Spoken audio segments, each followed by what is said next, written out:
দলের বদলে অন্য দলের সাথে শপথ শেষ হতেই আবার আরেকজনকে অনুসরণ করে শপথ কক্ষ ত্যাগ। প্রথমবার এমপি হিসেবে শপথ নিতে এসেই এমন টাইমিং বিপর্যয়ের মধ্য দিয়ে আলোচনার কেন্দ্রে উঠে এসেছেন ইশরাক হোসেন। আর ঘটনাটা ঘিরে দিনভর রাজনৈতিক অঙ্গনের পাশাপাশি সামাজিক মাধ্যমেও রীতিমতো হাস্যরসের খোরাক জুগেছে।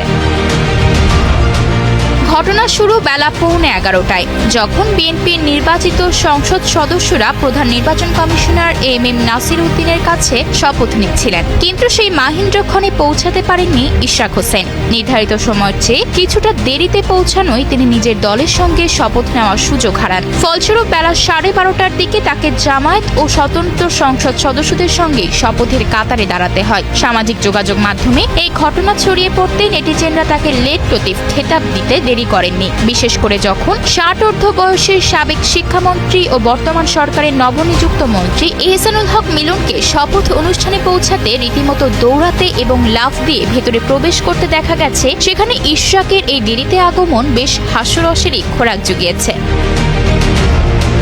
তবে নাটকের দ্বিতীয় অংশ শুরু হয় শপথের পরপরই, যখন এমপি হিসেবে শপথ নেওয়ার পরই জামায়াতের 68 জন সংসদ সদস্য সংবিধান সংস্কার পরিষদের সদস্য হিসেবে শপথ নিতে প্রস্তুত হন। ঠিক তখনই রুমিন ফারহানা শপথস্থল থেকে বেরিয়ে যান। তাকে অনুসরণ করে দ্রুত কক্ষ ত্যাগ করেন ইশরাক হোসেনও। অর্থাৎ সংসদ সদস্য হিসেবে শপথ নিলেও সংবিধান সংস্কারের শপথকে না বলে এড়িয়ে গেছেন এই দুই আলোচিত মুখ।